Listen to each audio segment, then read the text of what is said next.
Hello, my name is Michael Lambert, and today I want to talk about, I want to talk a bit more about the ongoing chaos and disaster that is Brexit, and how it's beginning to affect everybody, and how I think people are beginning to wake up. Even those who were really pro-Brexit are beginning to wake up to the reality that it is a disaster. Before I do that, I would just like to thank everybody who's been kind enough to subscribe recently, and if you've not already subscribed, if you wouldn't mind doing so, if you approve of what I say, I really would appreciate it, because it will help me, and I would like to make a few more videos this year if possible. So I've thought for some time that this period of the year, January, February, March of 2023, would be the time when people started to realise just how bad and damaging Brexit is. I think before Christmas we had lots of distractions. If it wasn't the World Cup, it was it was Christmas itself, and then Harry's book after Christmas, and so on. But I think now people are able to look around a bit, and people are realising that they just do not have as much money as they had before, and that prospects are not very good, and that businesses are struggling. And at the same time, we look at the government and see that they are absolutely hopeless. Sunak is very weak. He's very much at the mercy of his backbenchers, who he seems to be terrified of. And he doesn't seem to be much in touch. He doesn't seem to really, some prime ministers really have a very good antenna. I think I mentioned this last week, but Sunak just doesn't seem to. I mean, that business with his seatbelt was absolutely ridiculous. Really, it was just stupid. But it's all a distraction, and this week's distractions are Nadeem Zahawi, who clearly is going to have to resign. Why he's hanging on and dragging everything out, I don't know. I'm sure he might well be gone by the time you by the time you see this video, but he obviously isn't going to last very long. And then there's a business with Johnson and whether or not he did a deal with Richard Sharp to become chairman of the BBC in exchange for introducing him to somebody who would guarantee a huge loan to pay for his extremely extravagant lifestyle. And everywhere you get the sense of just drift and incompetence, and you see how all the strikes are going on and the government doesn't want to negotiate. They're just going to brave it out. Well, that's not going anywhere, because these strikes are not going to stop until the government do negotiate. But they don't seem to have the nous to realise that. But I think what you're seeing is, as more and more people, and far more people are now realising that Brexit was a disaster, and you're getting more and more people coming out publicly and saying this. I mean, even the Daily Telegraph, which is surely one of the strongest supporters of the Conservative Party, even they are grumbling about what a disaster Brexit has been.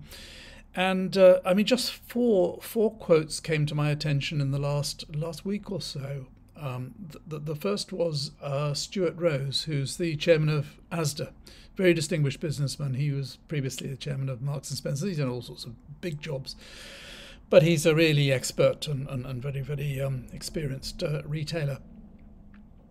He said that when asked about Brexit, it had been catastrophic. That's quite a strong word, catastrophic for the UK, and that it has brought and will continue to bring a great deal of suffering. Lord Wolfson, who is the chairman of Next, he was very pro-Brexit, but now he says the Brexit he's got is not the Brexit he voted for, and he's concerned because he can't get any workers. I don't know whether he's tried to get them in Nigeria or in India or Pakistan. I mean, I'm sure he can get them from there, but anyway, he hasn't got any workers, and of course we obviously don't want Europeans working in our shops, do we? Andy Street, he was another pro-Brexit guy. He's the mayor of West Midlands. He said that Brexit was seriously damaging businesses across the West Midlands. And the one that struck me most of all was Jesper Brodin, who's the boss of IKEA. And he said, and using very strong language, I thought, he said that Brexit had unleashed chaos in the British economy.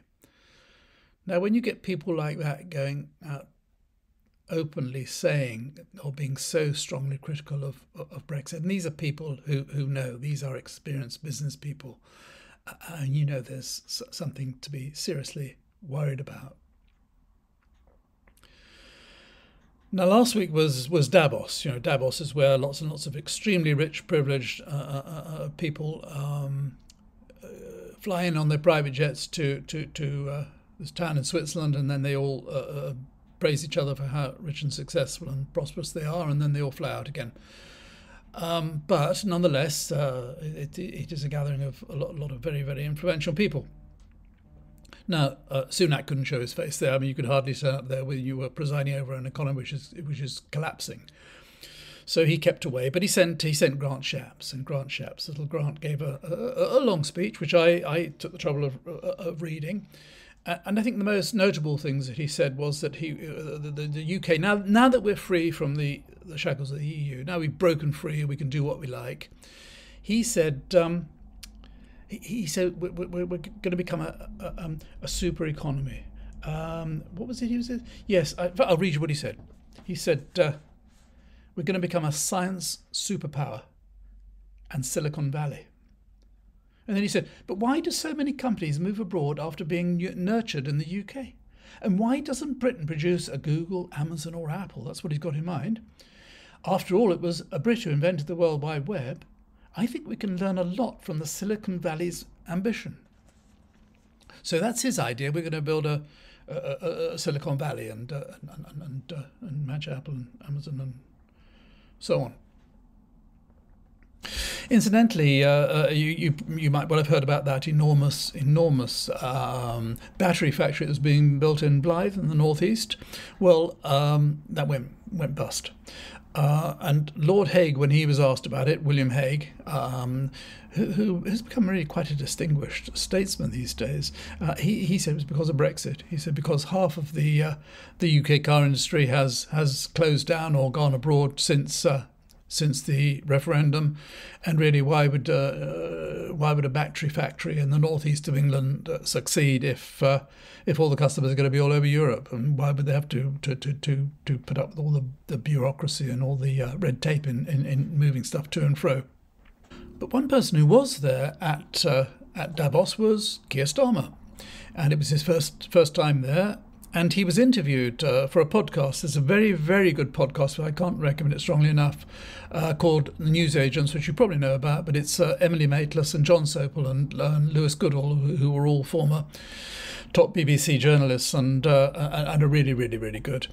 Anyway, they interviewed Starmer, gave him half an hour, and they said to him sort of, what's it been like going around here? And he said, oh, it's been very interesting. I've met all sorts of very important people. He met the CEO of Morgan Stanley and Lloyd's Bank and JP Morgan and so on. And he says, it's really interesting. And they said to him, well, what are people saying to you? And he said, well, people can't believe what's going on in the UK. They're all saying, what is happening? He said, there's a sense of pity. There's a great deal of anxiety about what's happening in the UK. People are concerned about investing in the UK and so on.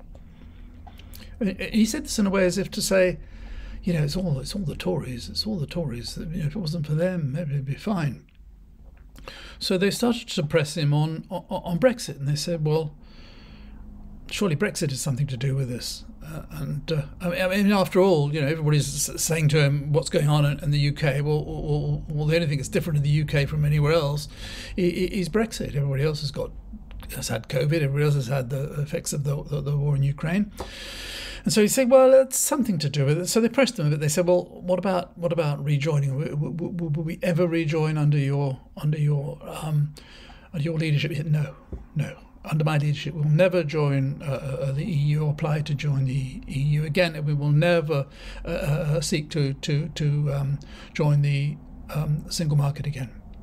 Absolutely not. But he said that there are clearly barriers to trade with the EU at the moment, but he was going to reduce them.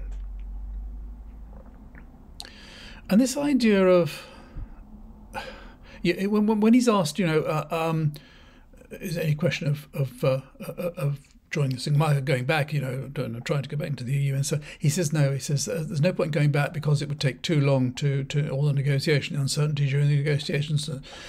And so on. And I thought it's a bit like you're going on a journey and you get to a T-junction.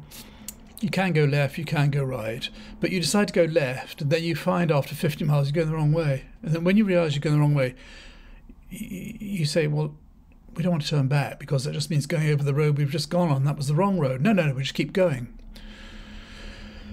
It's just so exasperating when it is so obvious that Brexit is so damaging. Listen, I understand that there's no way we're going to rejoin the EU, not for many, many years. That we will do eventually. We'll go back absolutely begging when we're absolutely desperate and we're completely ruined. We will go back. But to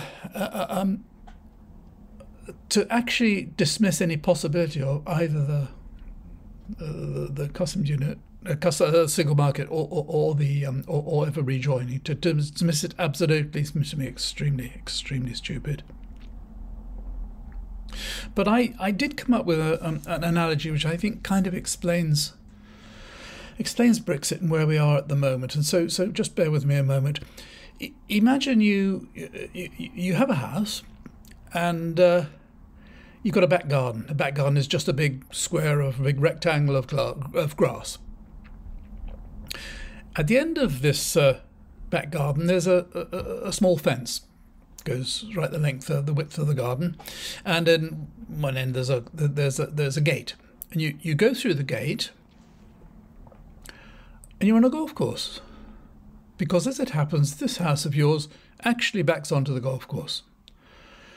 Now, you've lived in this house for 40 odd years, and the first thing you did when you moved there was to join the golf club, and you became a member, and you play a couple of times a week, perhaps 2 or 3 times a week. You made a lot of friends, and you play with them, and you use the clubhouse, use all the facilities and the bar and the restaurant and all the rest of it. Very much involved in the club. And after a very short time, you become a member of the committee. So you're quite a prominent member of the committee, because you're quite outspoken and so on. And so you're very much involved in running the club and how all the decisions that are made for running this club. And for this, you pay a subscription. You pay £1,500 a year, saying you're playing maybe twice a week. So it's costing about £15 each time you play. And so you've got a nice, you go to social events and you spend time in the bar and so on, and you've got lots of, but your whole life is really involved in this golf club, which is just in your garden. So one day you say, you go into the golf club, you say, I'm leaving. And everybody says to you, what? You say, I'm leaving. They say, why? Oh, I can find better places to play. I can play other golf courses. I don't like the rules here. And they say to you, well, you're on the committee. You make the rules. No, well, anyway, I want to make I want to be independent. I'm leaving. So they say to you, yeah, okay, you can leave. Fine. And once you've left, you're very welcome to come and play whenever you like. But if you play it during the week, it'll cost you £60 per round. And if you come on a Saturday, it'll cost you £100. Sundays you won't be able to play because that's members only. So you won't be able to, and you won't be able to use the clubhouse or come to any social occasions or anything like that. And so you leave. And you think, right, well, I better find somewhere else to play. So you get in your car and you put your clubs in the car and you drive off on your own, and you go to some great big club which is about 10 miles away. It's owned by Americans.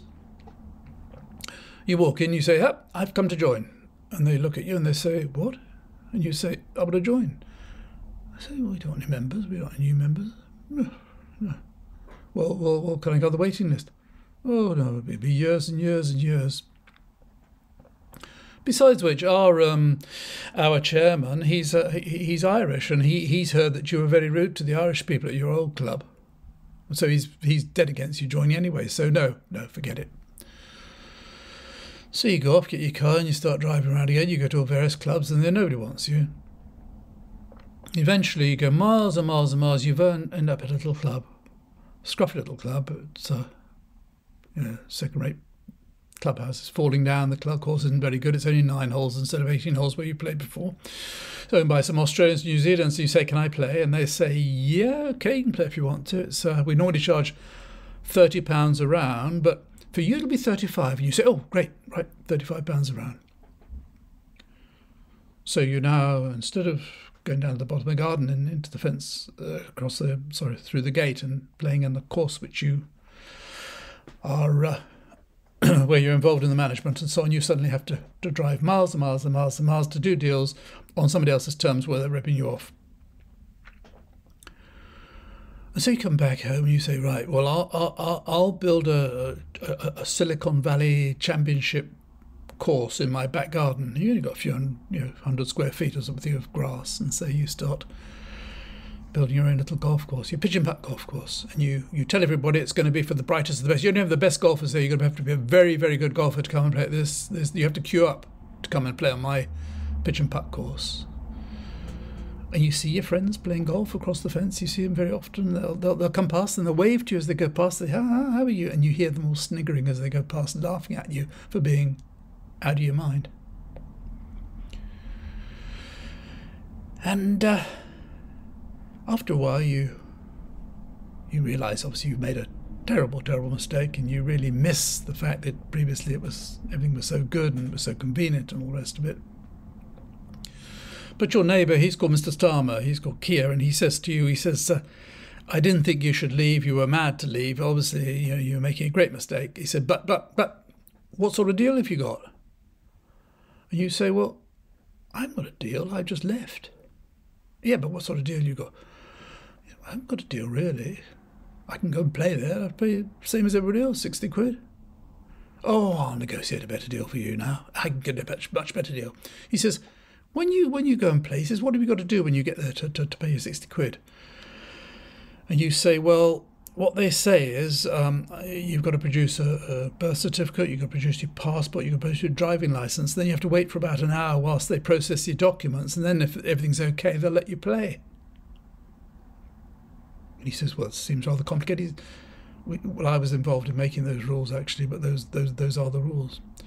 So Keir says, I'm going to negotiate a much better deal. He said, by the time I finish negotiating, you'll only have to bring your passport and your driving licence. You won't need your birth certificate. That'll be a much better deal. That's it. We've left the EU. We're not getting any trade deals anywhere else. And Keir Starmer is talking about, when he becomes Prime Minister, negotiating a better deal when he's in no position to negotiate a better deal. We've got the deal we've got, we're out. And we have to abide by the bureaucracy that exists for everyone who's not a member of the EU. And this is the stupidity of it. And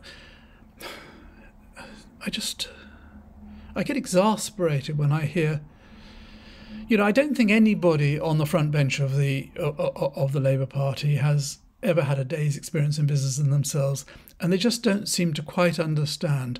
I've said before, the absolute priority for any government should be to make business as easy as possible, to remove all obstructions to business, because it's business that creates wealth.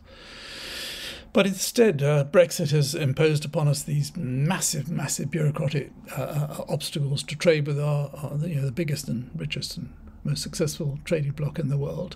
And just talking about renegotiating a deal, it's just nonsense. And sadly, people will believe all this rubbish. And my beef has always been with, there are a lot of people on YouTube and on the radio and in newspapers are saying there's all clever plan. It's all a clever plan. He says that, but he doesn't really mean it. Well, when you say it over and over and over again, when you keep saying it, every interview you say it, we are never, ever going to go back into the customs union, the single market under my premiership. You get to a point where it's going to be very, very difficult to actually change that. But a lot of people, as I say, a lot of commentators are saying, well, this is all a clever plan because once he becomes Prime Minister, first term he's not going to do very much, but second term he'll start talking about maybe rejoining the single market, and it's just such a nonsense. The very idea of actually telling a lie in order to get votes, get people to vote for you, just so you can get into power, and then having quite different plans seems to me, it doesn't seem to be a very good way to go on. Anyway, that's what I think about it. And if you've watched this far, thank you very much for watching. And till next time, bye for now.